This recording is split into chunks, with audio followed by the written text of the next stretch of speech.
Je vous présente Steph Nimby qui va m'accompagner Bonsoir. pendant le webinaire qui va suivre. Je suis Patrick Fontan, je suis gérant du cabinet Beaubourg Patrimoine. Je vous remercie tout d'abord de vous être inscrit encore en très grand nombre et puis d'être déjà beaucoup à vous être connectés. Donc les personnes qui n'ont pas encore pu le faire vont nous rejoindre au fur et à mesure de notre webinaire. Alors, on a entamé au mois de... Vous savez que notre cabinet organise régulièrement des webinaires destinés aux Français de l'étranger. On a commencé il y a 1 an et demi, 2 ans, hein, Steph. Et donc cette année, on a décidé de commencer le premier trimestre par une série de 3 webinaires qui étaient consacrés à tout ce qui tourne autour de la constitution de patrimoine et la création de revenus. On avait commencé par un webinaire sur les retraites. Ensuite, on avait poursuivi avec un webinaire consacré à la création de capital. Donc, en se donnant un horizon de placement, comment on faisait pour créer 300 000 euros de capital et sur quel véhicule il fallait s'orienter. Et aujourd'hui, on arrive au dernier volet de cette trilogie et notre objectif aujourd'hui, c'est de vous présenter comment on peut créer des revenus complémentaires depuis l'étranger. Donc, pour répondre à cette question, on va aborder 3 types de solutions d'investissement. La première reposera sur les titres financiers cotés. Steph nous expliquera un peu comment on peut créer des revenus à partir des placements que vous connaissez, actions, obligations, et aussi à partir de placements que vous connaissez peut-être moins. Dans une deuxième partie, on abordera les placements immobiliers. Placements immobiliers pareils avec lesquels vous êtes familier. Est-ce que si j'achète un appartement en France et que je le loue, ça vaut le coup pour doper mes revenus? Est-ce qu'il n'y a pas de meilleure solution? Troisième type de solution qu'on va vous proposer, c'est tout ce qui est relatif à la dette privée. Donc, c'est des placements beaucoup plus, en tout cas tout ce qui est placement alternatif, dont la dette privée. Donc, on abordera ça dans une troisième partie. Et ensuite, Steph nous présentera notre cabinet pour que nous connaissiez un petit peu mieux. Voilà, donc c'est un petit peu l'objectif de ce webinaire de ce soir. On se donne comme timing 45 minutes, ce qui vous laissera le temps de poser des questions.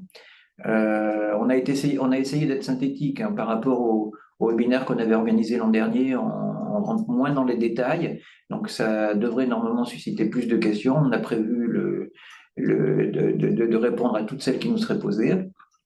Alors, évidemment, on a mis un petit avertissement parce qu'on va vous parler de placement, on va vous montrer des chiffres et ces chiffres, ils reposent sur des situations actuelles et cette situation actuelle ne préjuge pas des résultats futurs et souvent c'est des placements qui présentent des risques plus ou moins importants qu'on vous décrira, mais il est important de le signaler avant de commencer le webinaire.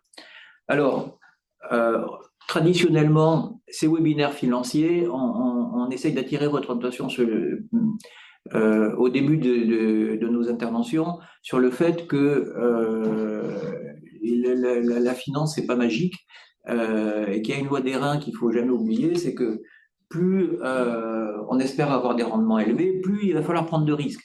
Donc comme ça, ça paraît évident, mais tous les jours, il y a des personnes qui se font gruger en pensant que on peut acheter des parkings, on peut acheter des chambres d'hôtel ou tout ce que vous, des cryptos ou je sais pas quoi, et ça va rapporter 8 à 15% par an sans aucun risque. Il y a toujours du risque quand on est sur des rendements comme ça.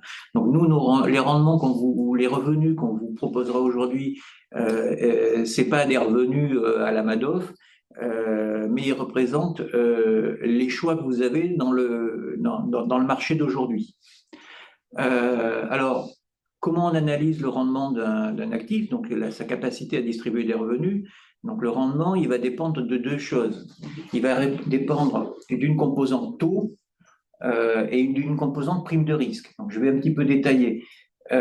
Si par exemple vous achetez un titre financier qui vous rapporte du 8% par an, donc ces 8%, ils vont se décomposer en une espèce de coût de la matière première, et le coût de la matière première, ça va être ce que les investisseurs considèrent comme étant un taux sans risque pour la durée du placement que vous souhaitez réaliser.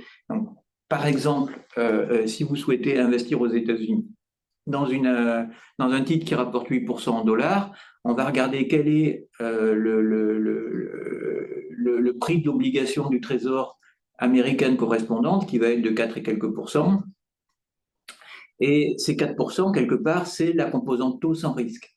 Parce qu'on suppose que le Trésor américain, il fera face à ses obligations. Donc ça, c'est la matière première du revenu d'un placement. Et ensuite, vous pouvez investir sur une obligation américaine à 4%, vous avez 8%, c'est ce qui représente la différence entre les deux, c'est ce qu'on va appeler la prime de risque. Cette prime de risque, elle va dépendre de beaucoup de choses, mais elle va dépendre de la volatilité. La volatilité, c'est un peu le risque. Plus votre placement est susceptible d'évoluer à la hausse et surtout à la baisse, plus on dit qu'il est volatile, et plus il est volatile, plus il présente de risques. Donc, il faudra intégrer cette volatilité dans le calcul de la prime de risque. Ça représente aussi le risque de défaut. Vous pouvez acheter du 8%, mais si la personne qui vous promet de les verser, elle les paye jamais et qu'elle est en défaut, vous toucherez pas, vous toucherez ni les 8%, ni le capital que vous avez investi.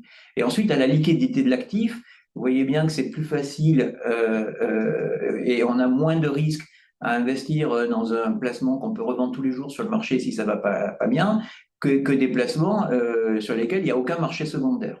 Donc la prime de risque, c'est la différence entre le rendement du placement que vous allez souscrire et la matière première qui est représentée par le taux sans risque. En général, on considère que les taux sans risque, c'est les emprunts souverains, ce sont les emprunts d'État.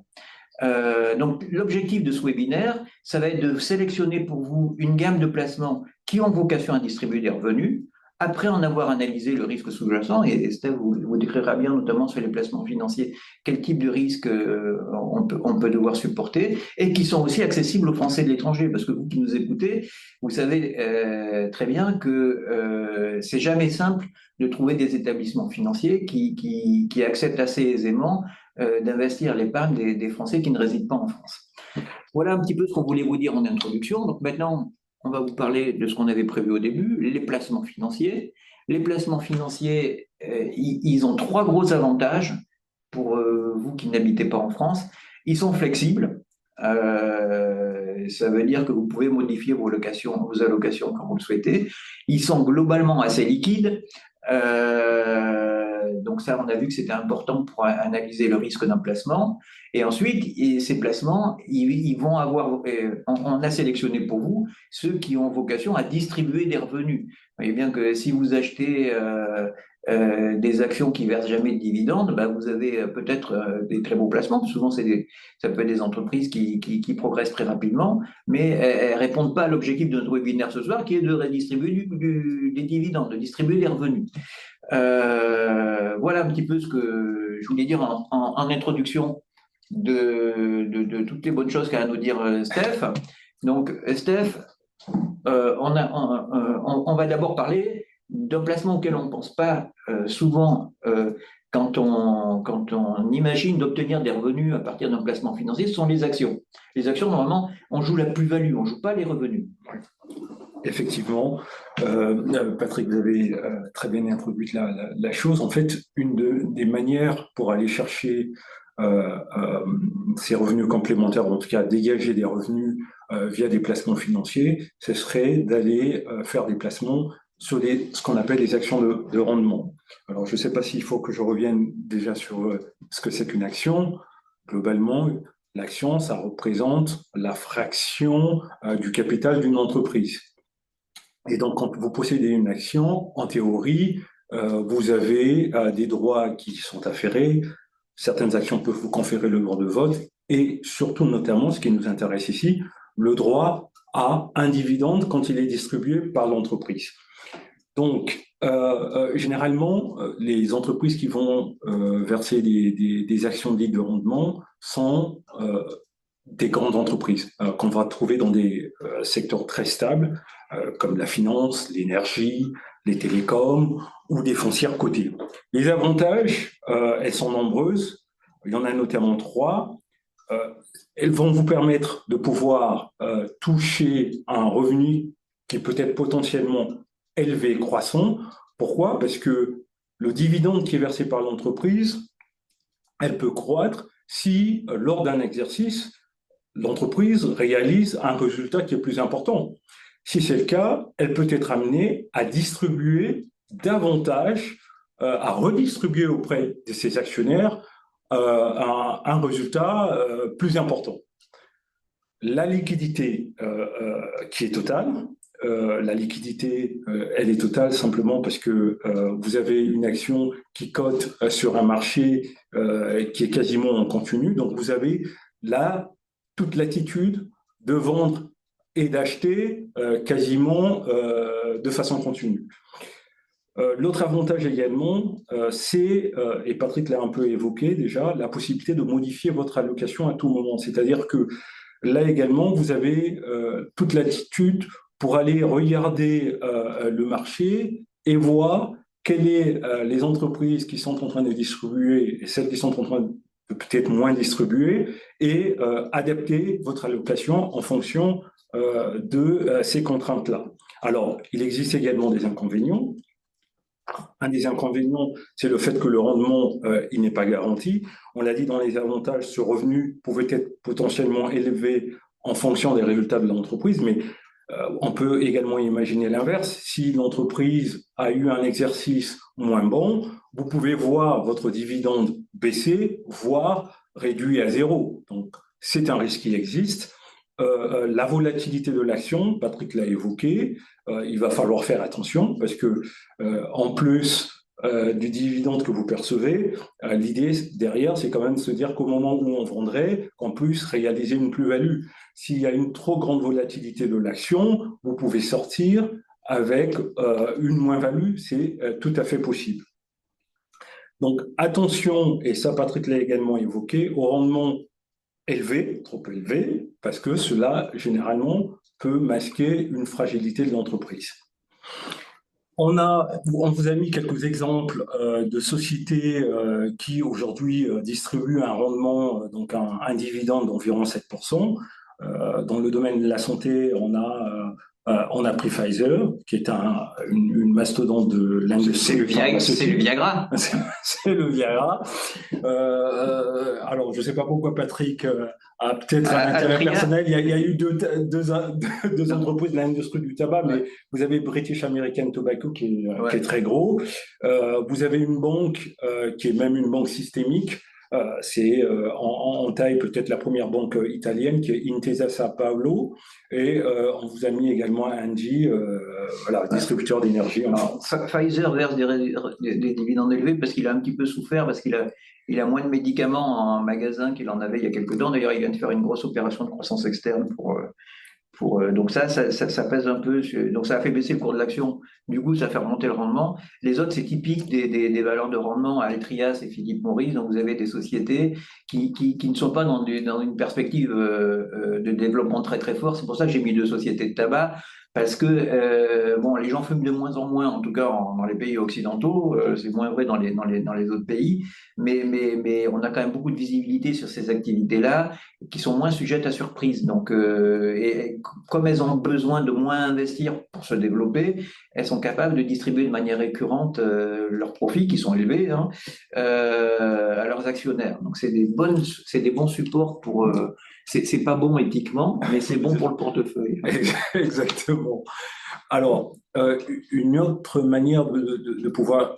Ah oui, juste pour compléter, alors, avant qu'on attaque les obligations, ce qui est quand même remarquable dans toutes ces sociétés-là, vous avez vu, c'est quand même pas des sociétés qui vont déposer le bilan, et donc c'est des sociétés qui, globalement, versent un rendement qui va être plus élevé que celui qu'on va voir tout de suite là avec les obligations. C'est assez rare. C'est-à-dire qu'aujourd'hui, les entreprises, pour attirer les actionnaires, elles versent des dividendes à des niveaux plus élevés que ce qu'elles vont payer pour leurs obligations, ce qui n'est pas toujours le cas dans l'histoire de l'économie. C'est vrai. Donc, vous l'avez vu, une autre manière de pouvoir générer des revenus via un placement financier, c'est via des obligations. L'obligation, c'est un type de dette.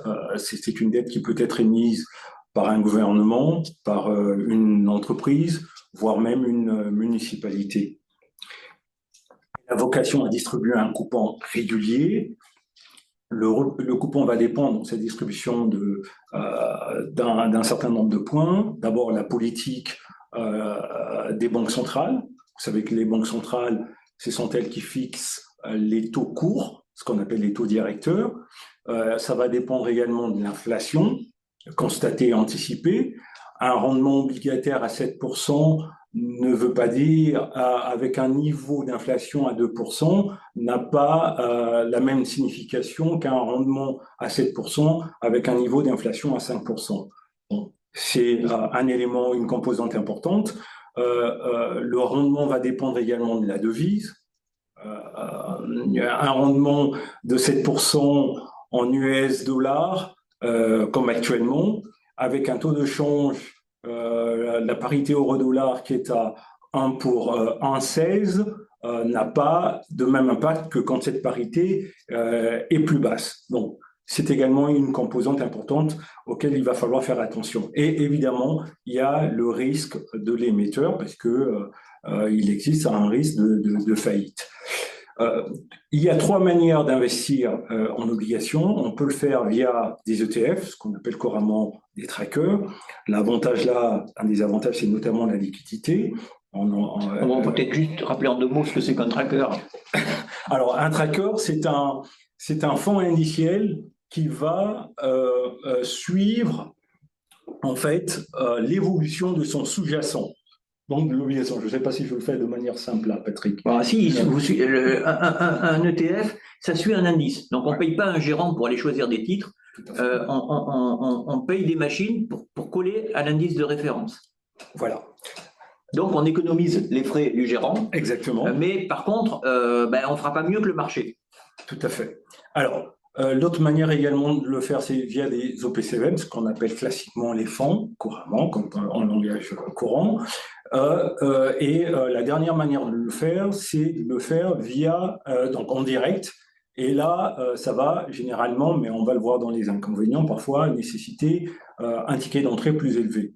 Donc les avantages, revenu garanti par l'émetteur, donc le revenu il est connu au moment où voilà, vous achetez le titre de dette. La volatilité, elle est beaucoup moindre que les actions. La valeur d'une obligation, elle va évoluer en fonction notamment des taux directeurs, donc des marchés financiers, des taux directeurs qui sont publiés par les banques centrales, mais elle sera beaucoup moins volatile que le principe de l'offre et de la demande qu'on pourrait voir sur des titres comme les actions. Donc, un point sur lequel il faut faire très attention, c'est la liquidité. Elle est totale sur les ETF obligataires, parce qu'un ETF, elle va coter de manière continue, un peu comme une action. C'est beaucoup moins vrai quand il s'agit d'OPCVM, donc de fonds obligataires. Là, on a une liquidité qui est plutôt réduite, et c'est encore plus aléatoire pour les obligations en direct. Et je veux simplement rappeler ici que, et je regardais ça cet après-midi en préparant le webinaire, le NYSE Euronext, qui est donc un peu la chambre de compensation qui gère les marchés obligataires en Europe, disait que 90% des transactions sur les obligations en direct se faisaient de gré à gré, donc entre opérateurs financiers. Donc là, effectivement, attention à la liquidité, elle peut être assez aléatoire. Alors les inconvénients, il y a le ticket d'entrée pour les obligations en direct. Aujourd'hui, le montant minimum pour accéder à une poche d'obligations en direct, c'est 100 000. C'est vendu en paquet de 100 ou de 100 000. Voilà, donc un ticket d'entrée beaucoup plus élevé. Et également, les inconvénients, c'est la prime de risque actuellement. Oui, en fait, on est sur des marchés qui sont très chers aujourd'hui. Pas forcément, vous vous rappelez ce qu'on a dit au début, on parlait de la matière première qui était le taux de l'emprunt souverain sans risque et de la prime de risque. Donc le taux de l'emprunt souverain, il était descendu à zéro dans les années 2020. Aujourd'hui, il est plus à zéro, hein, et selon les pays, il est entre 3 et 4 sur les emprunts 10 ans. Donc le coût de la matière première, il reste relativement élevé. Par contre, la différence entre le rendement d'une obligation et le prix de la matière première, il est historiquement assez faible. Les investisseurs sont très optimistes sur le fait qu'ils seront remboursés, et du coup, bah, ça fait un peu moins de rendement pour ceux qui se positionnent dans le marché aujourd'hui. On va le voir tout de suite d'ailleurs. Alors, il y a deux manières de pouvoir investir dans les obligations, soit les acheter en direct, on l'a évoqué, soit le faire via la gestion collective, donc les ETF ou les OPCVM. Cela représente en tout cas des avantages intéressant pour les Français de l'étranger comme vous qui recherchent un revenu régulier. Le faire via la gestion collective, un des gros avantages, c'est la mutualisation du risque. Vous êtes plusieurs investisseurs à mettre de l'argent dans un pot commun. La gestion est professionnelle parce que c'est assuré par une société de gestion qui est donc régulée, suivie, des gens qui ont une vraie expérience dans le métier. Un niveau de frais qui est maîtrisé, il est connu. On vous a mis également quelques exemples de rendement avant frais de gestion pour quelques fonds qu'on aime bien, notamment le ESG Dynamic Income, composé d'obligations en US dollars, qui aujourd'hui affiche un rendement de 6,5%. On a également un fonds de la société Tikeo qu'on aime bien. Donc là également, c'est des obligations qui sont totalement financières, qui affichent un rendement de 6,5. Vous avez également le Carmignac qui affiche un rendement un peu moins de 5%. Alors, la contrainte ici, pour les Français de l'étranger que vous êtes, pour faire une souscription, il faut passer par un compte titre. Et donc là, il y a un montant minimum qu'il faut mettre sur la table. Et ce montant minimum est de 100 000 pour pouvoir ouvrir un compte titre au Luxembourg auprès de... Voilà, donc on a des partenaires qui acceptent généralement les Français qui résident à l'étranger. Il faut quand même vérifier la liste des pays parce qu'il y a des fois il y a quelques subtilités, mais globalement ça marche bien. Ça se fait dans une banque luxembourgeoise avec une société de gestion française. Juste ce que je voulais rajouter, Steph, c'est que on avait fait le même tableau avec les mêmes rendements sur nos précédents webinaires. Le même tableau avec le même type de comparaison. La différence, c'est que les rendements, ils étaient 1,5 à 2% supérieurs. Donc ça, c'est ce que je disais tout à l'heure, c'est la compression de la prime de risque. Ça ne veut pas dire que dans 3 ou 4 mois, on ne retrouvera pas des rendements plus élevés. Donc ça veut dire qu'il faut suivre les marchés, prendre son temps et se positionner à un moment où c'est intéressant. Là, les marchés sont un petit peu trop optimistes pour se positionner sur des obligations à rendement. Deuxième chose que je voulais rajouter, c'est que en général, quand on conseille nos clients pour investir en actions, surtout sur les gros contrats au luxembourgeois, on va les orienter vers des solutions type ETF, donc ils achètent l'indice, parce qu'on s'est aperçu que sur par rapport à des OPCVM qui prennent 2% par an de frais de gestion, ces 2%, on avait du mal à les rattraper par rapport à la surperformance d'une gestion active. Donc souvent, on s'aperçoit qu'il vaut mieux acheter l'indice. Les gérants, ils sont pas assez forts pour battre les 2% de frais qui font supporter à leur fonds. En revanche, sur les obligations, c'est un peu différent parce que comme on l'a dit tout à l'heure, le marché est moins liquide, donc il y a plus de marge pour faire des bonnes affaires en fait. Et ce qu'on constate, c'est par exemple le fonds IVO qui est spécialisé sur la dette des pays émergents, qu'on aime bien, qu'on a dans nos portefeuilles depuis, je crois, 7 ou 8 ans, c'est un fonds qui fait régulièrement mieux que les indices de référence. Donc ça vaut le coup. Beaucoup plus facile, beaucoup mieux sur les OPCV, sur les obligations, d'investir sur des supports actifs plutôt que sur des ETF. Les deux ont leurs avantages et leurs inconvénients. Voilà, Steph. Alors, on a dit c'est un peu compliqué d'investir avec des comptes titres, mais c'est possible, il faut juste 100 000 euros.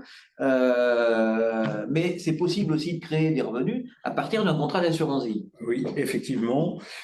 Il est donc possible de le faire via un contrat d'assurance vie, c'est ce qu'on appelle les rachats programmés. C'est donc mettre en place un mécanisme qui va vous permettre de toucher un revenu régulier à un intervalle que vous aurez vous défini, tout en laissant votre contrat investi. Les avantages, ben, c'est la flexibilité. Vous choisissez le montant, vous choisissez la fréquence. Ces deux éléments sont modifiables. Votre capital est toujours disponible. Votre transmission est préservée. Vous savez que l'assurance vie vient avec certains avantages en matière de transmission. Votre fiscalité, elle également, elle reste adaptée selon le pays de résidence, notamment si vous êtes sur un contrat d'assurance vie luxembourgeois qui est transparent sur le plan fiscal. La seule fiscalité qui va s'appliquer, c'est celle du pays de résidence. Alors, les limites, ben, le revenu, il n'est pas garanti, et vous avez également ce risque d'épuiser votre capital si les retraits que vous faites sont trop élevés, en tout cas plus élevés que le rendement du contrat.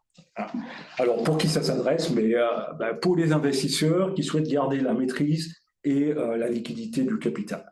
Alors, vous voyez, par rapport à ce qu'on disait tout à l'heure, on investit en obligations sur des produits ou des actions à haut rendement, sur des produits qui ont vocation à distribuer des revenus, là, on investit ce qu'on veut dans son contrat d'assurance vie, soit des placements hyper pépères, style fonds en euros, soit des placements uniquement en actions. Simplement, ben, on fera des rachats programmés pour récupérer une partie de la capitalisation produite sur ce contrat d'assurance vie.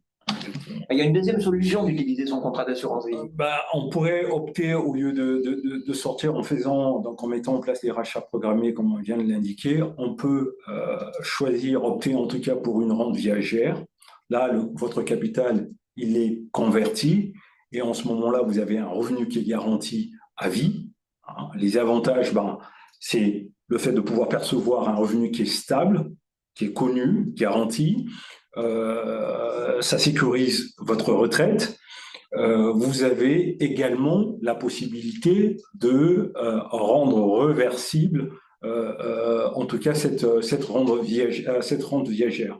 Alors, la reversibilité peut se faire à des taux, et là vous avez toute latitude là-dessus, à des taux que vous pouvez vous définir à 50, 70, 100, voire même plus de 100%, mais ça a évidemment un impact sur le montant de la rente perçue.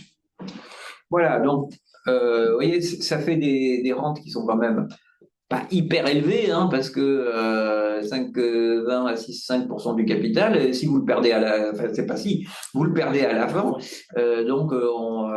mais c'est la contrepartie, c'est que vous avez la signature d'un assureur, a priori un assureur c'est solvable, qui dit que même si vous vivez jusqu'à 120 ans, il vous payera votre rente convenue au moment où vous avez actionné le système de manière certaine. Donc ça, c'est une sécurité qui a un prix. Oui, et l'élément important, je ne sais pas si je l'ai évoqué, mais il y a cette aliénation du capital, cette notion-là, il faut bien la comprendre. C'est contrairement au rachat programmé où vous pouvez sortir votre argent jusqu'à extinction de votre capital, si vous optez pour la rente viagère, si vous décédez au bout de 2 ans, il n'y a plus de capital. Voilà, voilà c'est la contrepartie du fait que vous pouvez vivre jusqu'à 120 ans.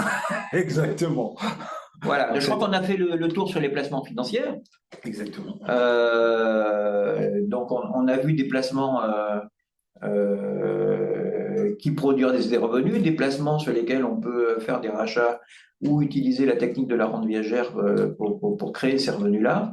Et maintenant, on va aborder le placement qui vient le plus facilement à l'esprit quand on pense à revenus réguliers, à stabilité patrimoniale. Ce sont les placements immobiliers. Les Français aiment bien la pierre. Les Français qui résident à l'étranger aiment bien la pierre aussi.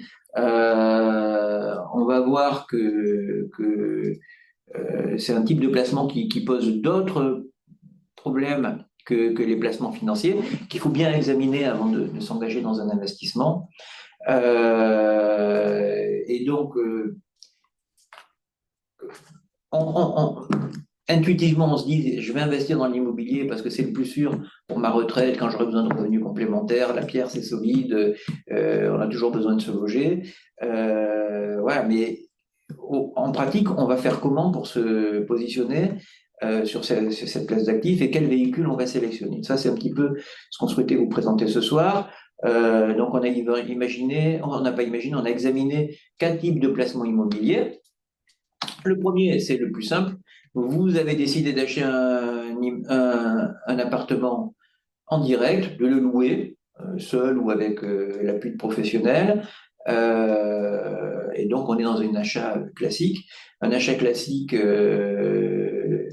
veut dire que vous allez vous positionner sur un placement qui est accessible pour vous, même si les montants sont souvent assez élevés, qui est lisible, vous comprenez ce dans quoi vous allez investir, qui est traditionnel. Et ce placement, il va vous procurer des revenus qui sont récurrents et qui, globalement, si on choisit bien son investissement, vont suivre l'inflation.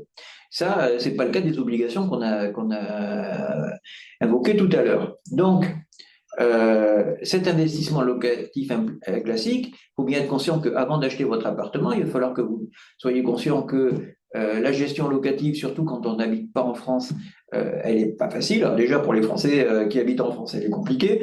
Donc, il faut faire appel à un professionnel, à la fois parce que vous êtes loin, mais aussi parce que la réglementation, elle est devenue tellement compliquée que c'est quasiment impossible pour un particulier de gérer professionnellement un appartement. Ensuite, si vous achetez un appartement, il peut y avoir de la vacance, il peut y avoir des dégradations, il faut s'en occuper. Il peut pas y avoir, il y a des contraintes réglementaires qui sont de plus en plus fortes. Le DPE, hein, les plafonds dans certaines communes, et ça a tendance à se développer de plus en plus vite. Donc vous pensiez avoir un loyer qui allait pouvoir suivre tranquillement l'inflation, et puis on vous dit que finalement, le loyer, il faut respecter des plafonds que vous n'aviez pas anticipés au début, c'est pas agréable, et ça limite la rentabilité de votre investissement. Je vous fais grâce aussi des contraintes environnementales. Et vous savez que si vous mettez pas aux normes votre loyer, vous pouvez pas pas votre loyer, votre appartement, vous pouvez pas augmenter le loyer. Et dans certains cas, vous pouvez même être obligé d'arrêter les locations. Et puis les charges elles sont parfois élevées, oui. Et dans les charges, il y a la fiscalité. La fiscalité, elle baisse pas, surtout pour l'investissement locatif. Donc tout ça pour dire que l'investissement immobilier, c'est pas un investissement en direct classique, c'est pas un investissement de tourpeau. Alors, qu'est-ce qu'on peut attendre comme rendement aujourd'hui sur le marché français, hein? On n'est pas allé sur les marchés périphériques. Sur le marché français, si vous l'achetez un bien locatif uniquement pour la location, hein, on ne parle pas de l'intérêt que vous pouvez avoir à acheter un appartement qui pourra vous servir de relais au moment où vous envisagez de revenir en France. Mais si vous cherchez juste de la rentabilité, vous ne ferez pas fortune, hein. Vous n'aurez pas, même les rendements qu'on a vus tout à l'heure, ça va être compliqué de les obtenir en achetant un appartement classique.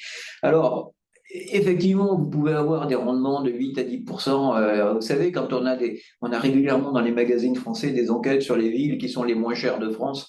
Ah les villes qui sont les moins chères de France, style Saint-Étienne, Mulhouse, Limoges, elles sont toujours les moins chères, hein. Pourquoi le rendement est plus élevé là-bas? Parce que la valorisation de votre bien est beaucoup moins importante. Vous avez un risque supplémentaire. Il y a beaucoup moins de candidats locataires aussi. C'est des villes qui sont moins dynamiques. Et donc, ça justifie, vous vous rappelez, hein, la composante d'un rendement. Vous avez une prime de risque qui est supérieure dans ces villes-là, et la prime de risque, elle restera parce que ces villes, elles ne se développent pas. Après, si vous allez dans des villes très recherchées, ou si vous achetez un appartement neuf, voilà, vous allez avoir des rendements qui vont parfois, si vous achetez à Paris un très bel appartement bien situé, vous allez avoir du mal à dépasser les 3% bruts, hein.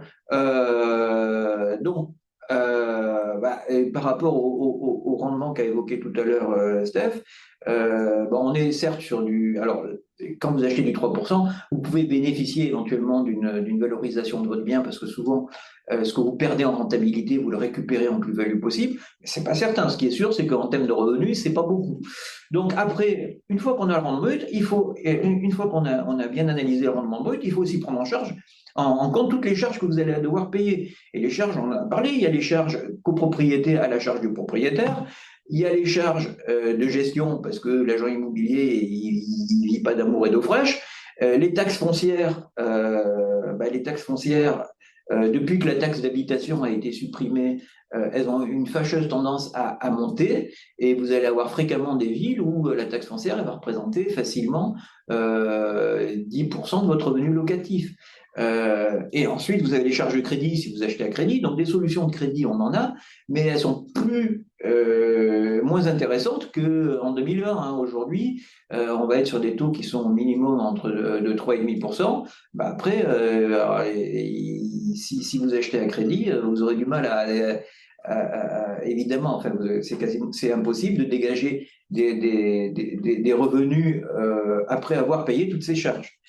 Donc on se retrouve avec un placement qui est quand même moins intéressant, même si il y a des endroits où le prix a baissé, mais ça avait tellement augmenté auparavant qu'on est quand même sur un rendement qui est pas très intéressant aujourd'hui si on vise que le revenu. C'est un petit peu notre analyse, ça changera hein, peut-être, mais aujourd'hui, il ne faut pas acheter un appartement en location en France pour faire de la rentabilité, pour faire du revenu. Il faut l'acheter pour autre chose.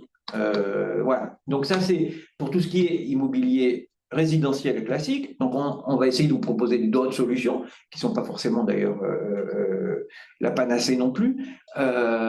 Deuxième solution, c'est tout ce qui est location meublée. Donc ça, les étrangers, les personnes qui habitent à l'étranger, ils pensent assez fréquemment. Donc la location meublée, il y a deux types de location qu'on a voulu distinguer aujourd'hui. La location qu'on appelle de type immobilier géré. Donc immobilier géré, vous savez, c'est les techniques de location en meublé non professionnel, LMNP. Ça a connu pas mal de succès depuis 20 ans. Donc, votre appartement, vous allez l'acheter pour le confier avec un bail commercial à un exploitant. Donc, ça va être un exploitant soit qui va gérer une résidence étudiante, des résidences de tourisme, des résidences seniors, des EHPAD, on trouve de tout. Hein. Toutes ces résidences avec service peuvent faire l'objet d'une opération en immobilier géré. Quel est l'intérêt pour vous d'investir dans une opération en immobilier géré? C'est que vous avez de la visibilité, vous avez quelqu'un avec qui vous allez signer, qui s'engage dans un papier qui s'appelle un bail commercial, à vous payer un loyer, et ce loyer, il est globalement indexé sur l'inflation. Donc c'est rassurant, et normalement, il n'y a pas de vacances. Normalement, il n'y a pas de dégradation. Puisqu'il y a des dégradations, c'est l'exploitant qui doit s'en occuper. C'est rassurant. Après, vous avez zéro gestion. C'est utile quand on n'habite pas en France. C'est l'exploitant qui s'occupe de tout. Vous avez une fiscalité qui est un peu plus favorable que la fiscalité classique. Vous n'êtes pas sur les revenus fonciers, vous êtes sur les BIC. Et vous pouvez, alors c'est pas un vrai avantage, mais vous pouvez récupérer la partie TVA si vous achetez un appartement neuf et qui est loué par un bail commercial dont le loyer est assujetti à la TVA. Donc, au lieu d'acheter votre appartement 100 000 euros, vous l'achèterez 100 000 euros moins la TVA que l'État récupérera en fait au fur et à mesure que l'exploitant payera les loyers. Alors c'est intéressant, mais il y a quand même des points d'attention qui convient d'avoir à l'esprit. Le premier, c'est que quand vous signez un papier avec un exploitant, vous aussi, vous avez des obligations. Donc si vous dites, tiens, j'ai mon fils, là, il va faire ses études à Paris, j'avais un appartement qui était loué à Studéa de Nexity, je vais le reprendre pour moi, et puis comme ça, c'est mon fils qui va pour l'occuper, ça marche pas. Hein. Vous êtes engagé et vous pouvez pas récupérer votre appartement. Et pareil, vous êtes engagé avec le fisc sur la TVA, vous pouvez pas récupérer l'appartement du fait de la TVA.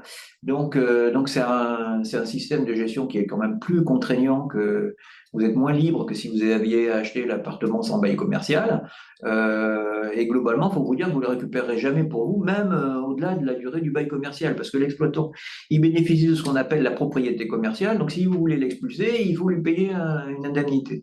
Bon, ensuite, il faut faire attention aussi, parce que ça, c'est l'un des dangers bien connus maintenant de l'investissement en immobilier géré. Il faut être sûr que votre exploitant, il s'engage à vous payer un loyer, mais s'il n'y arrive pas, vous êtes comme dans le cas qu'évoquait Steph tout à l'heure, où vous avez acheté une obligation et puis l'émetteur, il peut plus payer le coupon. Voilà, il vous a promis quelque chose, il tient pas, et vous n'avez pas le rendement que vous espériez avoir.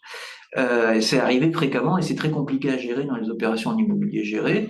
Puis après, il faut faire attention à l'usage du bien parce qu'il y a eu des phénomènes de mode. On on a parlé des résidences seniors, bah, c'était très à la mode il y a 7-8 ans, et puis maintenant ça l'est beaucoup moins parce qu'on en a trop construit. Les résidences de tourisme, c'était très à la mode au début des années 2000, puis depuis qu'il y a Airbnb, c'est beaucoup moins à la mode. Et donc voilà, il faut faire attention parce que ces effets de mode, bah, vous vous engagez sur des opérations pour une vingtaine d'années.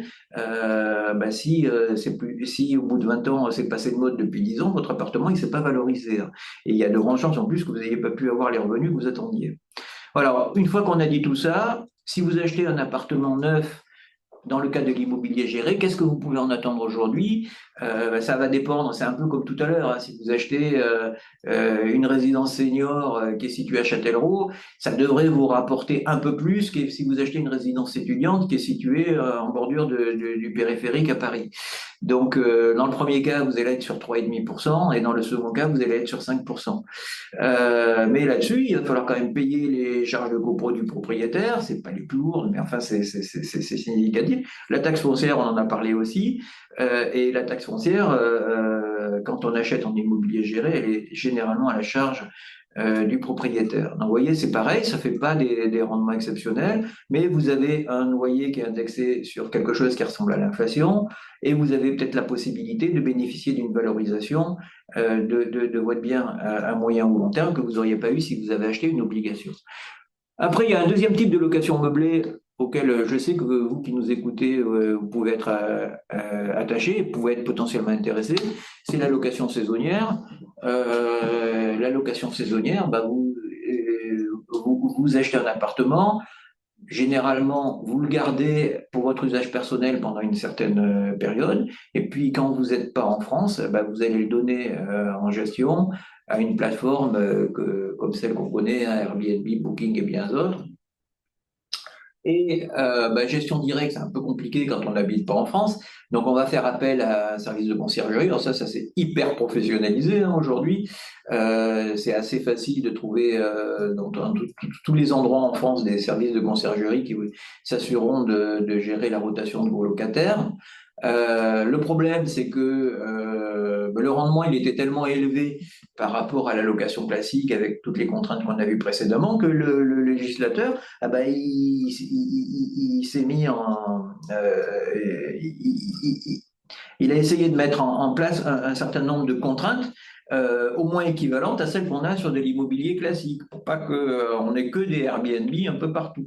Donc ces contraintes, vous avez dû les lire dans la presse, il y a eu plusieurs lois, la dernière c'était la loi Le Meur, je crois. Donc maintenant, quand on veut faire du Airbnb, il faut déclarer en mairie, il faut souvent faire des autorisations de changement d'usage.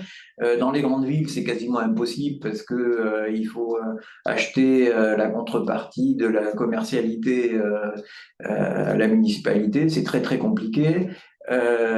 Les coûts, ils sont un peu plus élevés. Alors ça, c'est pas des contraintes imposées par le législateur, mais évidemment, vous avez des coûts qui sont un peu plus élevés parce qu'il faut faire le ménage, parce que vous avez une rotation assez forte des locataires, parce que le conciergerie, bah, c'est bien, mais il faut le payer. L'entretien de l'immeuble, bah, il s'use plus vite que si c'était de la location classique. Et puis, vous êtes un peu dépendant des plateformes qui, comme vous le savez, elles sont pas gratuites non plus. Donc, tout ça, ça fait des contraintes, hein.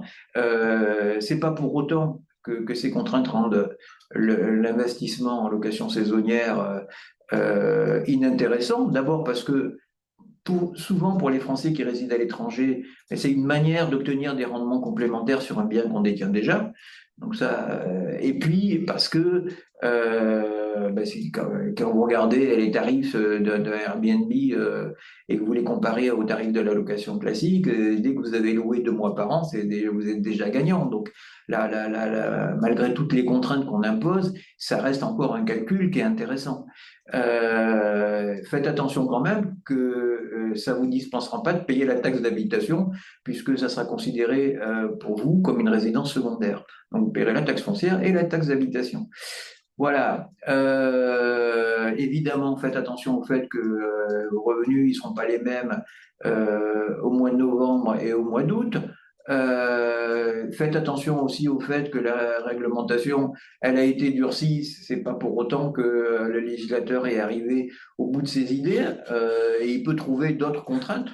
Voilà, et puis bon, il va de soi aussi que si vous voulez faire venir des touristes ou des hommes d'affaires de passage, il vaut mieux avoir un emplacement qui permet d'accueillir ces gens-là et de les intéresser. Voilà ce qu'on voulait vous dire sur la location saisonnière. Alors, il y a un placement qui est un peu plus intéressant aujourd'hui pour tout ce qui est rendement, revenu. Ce sont les sociétés civiles de placement immobilier, les SCPI, vous en avez entendu parler. Les SCPI, c'est ce qu'on appelle traditionnellement la pierre papier. Donc la pierre papier, ben, ça vous permet de vous positionner sur des patrimoines qui sont constitués d'immobilier d'entreprise, hein, beaucoup moins en résidentiel. Donc, immobilier d'entreprise, ça veut dire qu'une SCPI, ça peut détenir des immeubles de bureaux, des commerces, des data centers, des résidences, des cliniques, des résidences seniors, tout ce que vous pouvez imaginer en matière d'immobilier d'entreprise. C'est mutualisé, c'est-à-dire que vous allez acheter un bout de cette propriété au travers d'une société civile immobilière assez classique, mais qui s'appelle SCPI, parce qu'elle a des contraintes réglementaires propres. Donc, vous confiez votre argent à une société de gestion. Cette société de gestion, elle achète des immeubles et elle vous redistribue les loyers moins ces charges de gestion qui sont produits par ces immeubles. Pourquoi c'est intéressant? Alors d'abord, vous confiez votre argent à des gens dont c'est le métier, qui sont en concurrence les uns avec les autres sur le marché, donc on peut analyser leur performance, ils savent globalement faire. Le deuxième avantage, c'est que vous allez pouvoir mutualiser. Déjà, c'est compliqué d'acheter un immeuble de bureau quand on est un particulier, mais une fois que vous l'avez acheté, vous êtes en plein risque sur l'immeuble de bureau que vous avez acheté là. Vous allez acheter une part d'une société qui a un patrimoine qui peut aller jusqu'à 1 milliard, 2 milliards d'euros de patrimoine. Donc, votre patrimoine, votre épargne, elle est largement diversifiée. À la fois en termes de géographie, hein, avant les SCPI investissaient qu'en France, maintenant elles sont beaucoup développées dans toute l'Europe. Et puis, vous allez avoir une mutualisation qui est sectorielle aussi, hein. Vous pouvez choisir des SCPI spécialisés sur les bureaux, spécialisés sur les commerces, ou des SCPI qui font un peu tout. Euh, Comme sur la LMNP dont on a parlé tout à l'heure, vous êtes sur des placements sur lesquels vous n'avez pas de contraintes de gestion. En termes de fiscalité, faites attention, parce que la fiscalité des SCPI, c'est comme la fiscalité des appartements en résidentiel, qu'on n'a d'ailleurs pas évoqué tout à l'heure, mais ça coûte cher. Donc les SCPI qui investissent en France, elles vont payer l'impôt sur le revenu, avec les retenues à la source que vous connaissez, qui sont quand même au minimum de 20%. Et ensuite, vous allez payer les prélèvements sociaux. Donc vous avez une fiscalité qui est significative. Alors, on conseille à nos clients qui habitent à l'étranger et qui n'envisagent pas de revenir en France rapidement, de privilégier les SCPI dont l'objet est d'investir exclusivement en dehors de la France. Il y en a pas mal hein, maintenant. Et là, l'avantage, c'est que déjà, vous avez un rendement qui est souvent plus sympathique. Et surtout, vous n'allez pas payer les prélèvements sociaux qui sont normalement applicables aux Français qui résident à l'étranger dans un pays en dehors de l'Union européenne. Donc ça, vous y échappez normalement. Mais par contre, vous n'échappez pas à l'impôt. Vous allez payer l'impôt dans le pays où l'immeuble est situé. Alors, il s'avère de manière assez étonnante, entre guillemets, que c'est souvent moins cher qu'en France déjà, donc vous allez limiter l'impact fiscal par rapport à une imposition française, et ensuite vous allez éviter les prélèvements sociaux. Voilà, alors les rendements, on est quand même sur un peu plus que tout à l'heure, globalement. Généralement, les rendements, surtout pour les SCPI européennes, aujourd'hui, vous êtes à au moins 6% avant impôt. Et par contre, ce qui est important quand vous investissez dans ces supports-là, c'est de regarder ce qui vous reste après impôt. Ce qui vous reste après impôt, c'est 5% sur les bonnes SCPI aujourd'hui qui investissent en Europe. Alors les performances passées ne préjugent pas des résultats à venir, mais des sociétés comme Quorum, c'est des sociétés qui présentent une stabilité qui sont performantes depuis 15 ans, que ça rassure un petit peu. Et vous avez la possibilité de revaloriser les parts, hein. On parlait de Quorum, mais les parts de Quorum Origine, elles ont été revalorisées à de multiples reprises. Donc vous êtes sur un placement qu'on trouve intéressant quand vous le faites en pleine propriété, parce que vous avez un rendement qui est quand même significatif, qui est diversifié sur toute l'Europe. Et sur lequel vous allez avoir des revenus, des parts qui peuvent suivre l'inflation ou même aller plus vite que l'inflation. Donc voilà pourquoi on trouve qu'aujourd'hui, pour quelqu'un qui n'a pas d'intérêt personnel particulier, c'est un peu plus intéressant de faire un investissement immobilier en SCPI que de faire un investissement immobilier en logement. Et j'ajouterai pour conclure que quand vous le faites en pleine propriété, vous pouvez acheter 1 000 euros ou 10 000 euros ou 100 000 euros. C'est vous qui choisissez en fonction de vos disponibilités. Il y a une deuxième manière d'investir dans les SCPI. Là, vous allez renoncer à la propriété. Vous savez, on a parlé dans des webinaires précédents de la technique du démembrement de propriété. Donc, démembrement de propriété, ça veut dire qu'on va séparer la nue propriété d'un bien immobilier de sa jouissance. Donc, souvent recommandé pour les gens qui n'ont pas besoin de revenus et qui ont besoin de constituer un capital, d'acheter de la nue propriété. Et là, au contraire, si vous avez besoin que de revenus, vous pouvez acheter l'usufruit temporaire de parts de SCPI. Et ça, c'est un moyen qui est assez puissant pour obtenir des revenus complémentaires.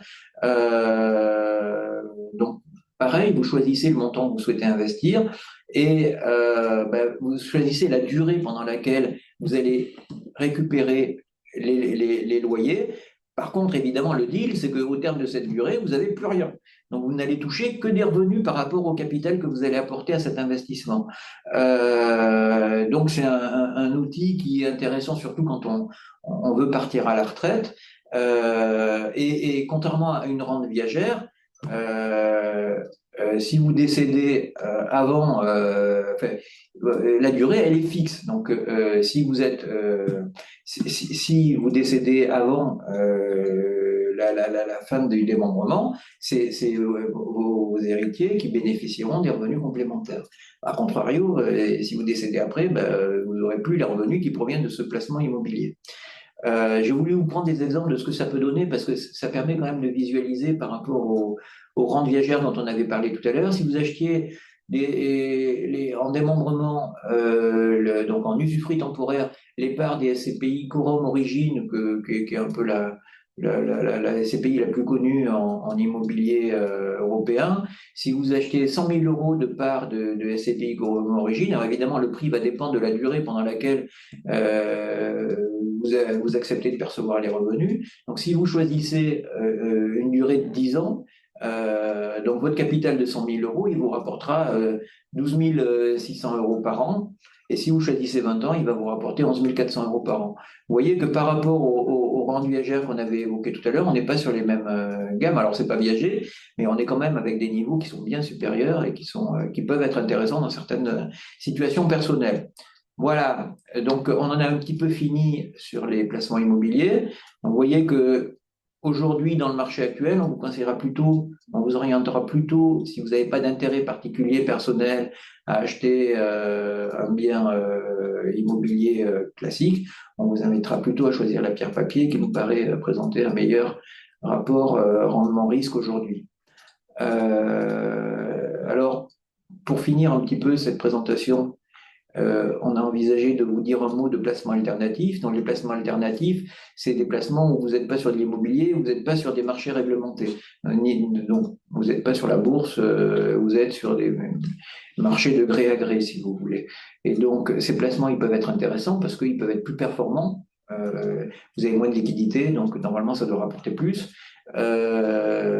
Ça vous permet de diversifier aussi, vous n'êtes plus sur les marchés financiers traditionnels, donc vous avez une autre source de revenus, et puis ça vous permet de bénéficier d'opportunités que vous n'auriez pas forcément parce que le marché il est moins transparent, et donc si vous êtes malin, vous allez pouvoir vous positionner sur des actifs que vous n'auriez pas sur les marchés traditionnels. voilà. Donc, il faut faire très attention. Les placements alternatifs, ils présentent souvent un petit peu plus de risques que les placements qu'on vous a présentés jusqu'à présent. Alors, le premier, c'est celui qu'on n'aime pas, pour rien vous cacher, qu'on n'a jamais aimé. On vous en parle parce que c'est connu, parce que, alors c'est moins à la mode aujourd'hui, mais nous, même quand c'était à la mode, on n'aimait pas. C'est ce qu'on appelle le crowdfunding. Donc, le crowdfunding, schématiquement, vous avez un porteur de projet qui va chercher de l'argent pour réaliser son projet et qui va vous offrir des rentabilités qui sont élevées, hein, ça va être de 8 à 12%, mais des fois plus, sur des durées qui sont pas très longues, de 12 à 36 mois. Et donc, souvent, ça vient en complément des financements bancaires, quand il a pu en trouver, hein, l'opérateur.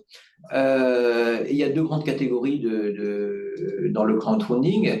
Le financement immobilier. Donc, le financement immobilier, souvent, ça consistait à accompagner un promoteur qui avait décidé de réaliser un projet et qui n'avait pas de fonds propres. Donc, ça venait souvent en complément des financements bancaires. Maintenant, il n'y a plus beaucoup d'opérations de promotion, donc le financement en crowdfunding immobilier, souvent, ce sont des marchands de biens. Donc, vous avez l'impression d'avoir plus de sécurité parce que vous avez un bien tangible, alors qu'en promotion, souvent, on part du terrain. Mais la contrepartie de ça, c'est que quand vous étiez en promotion traditionnelle, vous aviez un niveau de pré-commercialisation qui vous permettait quand même de vous rassurer sur la sortie de l'opération. Quand vous achetez un immeuble, il n'y a pas de pré-commercialisation, donc il faut être sûr que l'opérateur immobilier ne s'est pas trompé dans ses estimations de vente. Et puis sinon, vous pouvez financer aussi avec le crowdfunding des startups, hein, souvent, ou des sociétés de création récente qui ont besoin d'argent pour se développer, qu'elles ont trouvé auprès de leur banque, enfin en complément de ce qu'elles ont trouvé auprès de leur banque ou pas.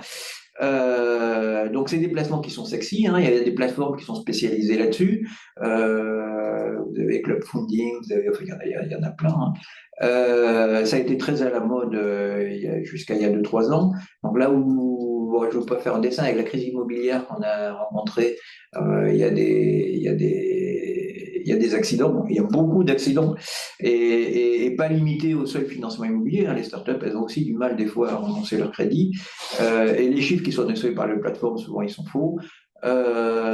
Donc globalement, nous, c'est un placement qu'on ne propose pas aujourd'hui à nos clients. Ça ne veut pas dire qu'on ne le proposera pas un jour, mais aujourd'hui, c'est pas le moment. C'est un placement qui est trop risqué. Deuxième type de placement alternatif, ce qu'on appelle la dette privée d'entreprise. Donc la dette privée d'entreprise, vous allez vous retrouver sur des financements qui sont moins à court terme, qui sont plus structurés, sur des sociétés qui sont plus importantes et qui cherchent à lever de l'argent pour financer des projets d'infrastructure, des projets d'énergie, éventuellement des projets pour des foncières immobilières. Donc là, on est moins sur du court terme, on est plus sur du structurel. L'avantage, c'est que vous avez des coupons qui sont réguliers. L'avantage aussi, c'est que vous avez un rendement qui est supérieur aux obligations dont vous a parlé Steph tout à l'heure. Alors la durée, elle est souvent autour de 5 ans, donc vous êtes un peu supérieur à la durée du crowdfunding, mais vous êtes encore sur des durées qui sont pas très longues. Donc il faut être très prudent aussi sur ces placements-là parce que on va chercher, comme les marchés sont pas réglementés, on va chercher à abuser de la crédibilité de l'investisseur. Donc il faut bien faire attention à ce qu'on finance. Il faut faire une analyse fondamentale assez importante. Il faut faire attention aussi à la réglementation parce que les levées de fonds sur des placements entre guillemets privés comme représente la dette privée d'entreprise, c'est des placements qui sont pas, enfin, où il faut souvent faire appel à des intermédiaires spécialisés sur les marchés financiers. Donc c'est un peu plus compliqué réglementairement. Et puis évidemment, vous avez le risque premier, c'est que l'émetteur à qui vous avez confié votre argent, il ne vous paye pas. Donc on a vu passer pas mal d'opérations de dette privée ces derniers temps. Il n'y en a pas beaucoup qu'on a retenu, notamment tout ce qui est immobilier. On s'aperçoit qu'on ne sait jamais, quand on donne de l'argent à un professionnel de l'immobilier, si ça va servir à financer le projet qu'il nous a présenté ou à renflouer les opérations passées parce que c'est compliqué en ce moment. Donc on fait attention à ça. On travaille encore avec une société qui s'appelle CVE. On travaille avec CVE depuis 5 ans. CVE, c'est une société qui doit être dans le top 5 ou 6 des sociétés énergétiques françaises, qui construit et exploite des centrales solaires en France, mais aussi aux États-Unis, au Chili et dans quelques autres pays. On a confiance en elle parce elle se développe rapidement, elle a des chiffres qui sont intéressants au niveau bilanciel et parce qu'elle est accompagnée par des investisseurs prestigieux, notamment un fonds qui s'appelle ICG, qui est un fonds international britannique, je crois, qui est spécialisé sur les problématiques énergétiques. Donc, quand on achète des obligations de CVE, on s'engage en général sur 5 ans. Il y en a plus courtes, il y en a plus longues, mais globalement, sur 5 ans, vous avez du 7 à 8% selon le montant que vous êtes capable d'investir. Et nous, on propose ça à nos clients parce que c'est un modèle qui nous paraît robuste, qu'on accompagne la société depuis 4 ans. On est basé sur des contrats qui sont sécurisés. Et la production d'énergie durable, même si Trump essaye de la contrecarrer aux États-Unis, elle a de beaux jours devant elle, notamment parce que il y a 3 quarts d'endroits dans le monde où ça coûte moins cher de produire de l'électricité solaire que toute autre forme d'énergie électrique.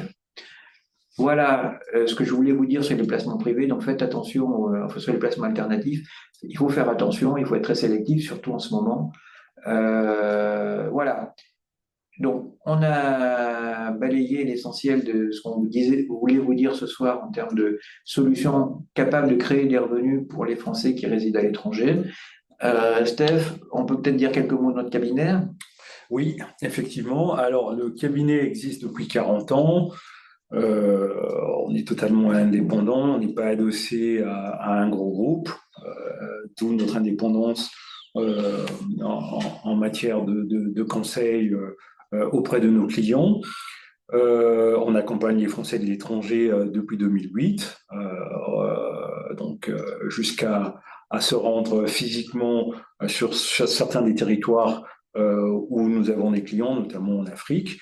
On a plus de 2000 clients aujourd'hui, on gère un peu plus de 300 millions d'euros et le pôle international représente 50 millions d'euros aujourd'hui. Alors, des interlocuteurs, vous avez Patrick Fontan, qui est le président de Maubourg, qui a 40 ans d'expérience dans la banque privée, le private equity, l'immobilier. Je pense que vous avez constaté toute l'étendue de sa connaissance en matière immobilière tout à l'heure dans ses explications. Et moi-même, une expérience également en gestion de fortune en banque privée en France et à l'étranger. On a également des relais internationaux, notamment au Portugal. Si parmi vous, il y a des gens qui sont résidents au Portugal, on a quelqu'un sur place que vous pouvez éventuellement rencontrer. On couvre plusieurs métiers. On a les agréments pour vous proposer tout ce qu'on a évoqué là maintenant, l'assurance vie, les comptes titres. Donc on est régulé par l'AMF, l'autorité des marchés financiers en France. Pour la partie assurance vie, etc., c'est la CPR Banque de France. Nous sommes détenteurs de la carte T, donc on peut vous accompagner dans votre transaction immobilière pour aller sourcer un bien, vous aider à vendre un bien existant en France si vous voulez vous en séparer. On a parlé du viager, etc. On a également un pôle, en tout cas une personne qui s'occupe de la prévoyance à l'international, Aline Souza. Donc toutes vos problématiques liées à la CFE, à la prévoyance en tant que Français de l'étranger, on a quelqu'un qui peut vous accompagner là-dessus. Donc, n'hésitez pas à nous contacter éventuellement. Nous sommes basés à Paris. Au moment où on vous parle, nous sommes donc au siège dans nos locaux, situés métro Argentine, sur l'avenue de la Grande Armée, pour ceux qui connaissent très bien Paris. Donc, on peut vous recevoir lors d'un passage à Paris, notamment les fêtes de fin d'année arrivent. Si vous visitez Paris pour rendre visite à la famille et que vous voulez passer nous voir éventuellement physiquement, vous êtes les bienvenus. Voilà. Alors, ce qu'on n'a pas dit, Steph, c'est que souvent on nous pose la question par rapport à nos frais, à nos honoraires.